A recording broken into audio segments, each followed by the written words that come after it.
Welcome to Us Newslix. I'm Emma, and let's dive into today's major political headlines. It has been a rough week for the Democrats, and there have been several moments that went viral for all the wrong reasons. House Democratic leader Hakeem Jeffries recently defended his party's stance on blocking transgender athletes, and his explanation left many critics questioning their position. Meanwhile, during President Trump's joint address, Democrats appeared determined not to cheer for anything, even during heartwarming moments. For example, when the president announced that a young man had achieved his dream of attending West Point, there was barely any reaction from the Democratic side. They also didn't celebrate when a 13-year-old boy with brain cancer was honored as an honorary Secret Service agent. Many people found this lack of response disappointing, including Democratic Senator John Fetterman, who took to social media to criticize his party's actions. His post was blunt and direct, using the hashtag #TheResistance and calling out the Democratic Party's missteps. Meanwhile, California Governor Gavin Newsom has also been making waves by breaking with his party on the issue of transgender athletes in women's sports. This division within the Democratic Party is becoming more apparent. And House Speaker Mike Johnson wasted no time in slamming them for their lack of leadership. He pointed out that they don't have a clear vision, a strong platform, or a true leader to rally behind.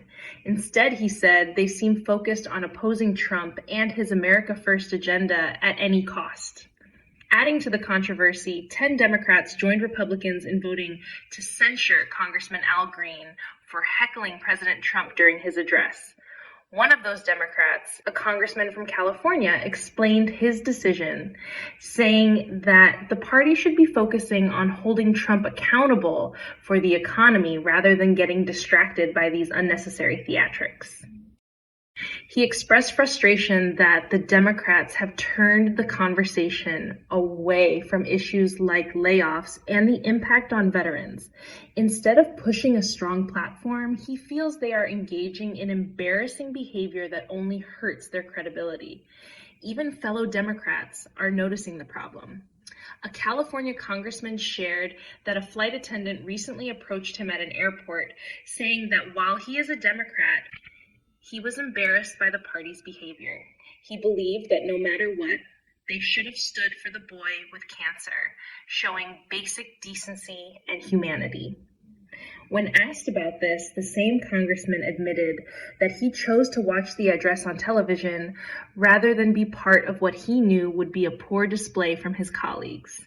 He made it clear that he believes in celebrating stories of hope, like the young boy being honored by the Secret Service or a student achieving his dream of attending West Point. He also stated that he would never root against America, even if he disagrees with Trump's policies. Meanwhile, Democratic Congressman Jamie Raskin criticized the censure vote against Al Green, calling it an overreaction. He argued that censuring someone over heckling waters down the meaning of the punishment. But the congressman from California who voted for censure said he would have preferred a formal rebuke instead. However, since a censure vote was on the table, he felt it was necessary to take action against behavior that distracts from the real issues. As for what's next for the Democratic Party, some believe they need a clear strategy moving forward.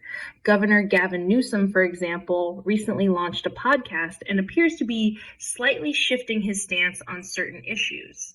But according to the California congressman, the party doesn't need minor adjustments. It needs a full-fledged platform. He believes they should focus on making government more efficient, addressing debt and deficit concerns, and presenting a solid plan to the American people. Without that, they will continue to struggle against a Republican Party that has a clear, defined message. That's all for today on Us Newslix. I'm Emma, and I'll see you next time.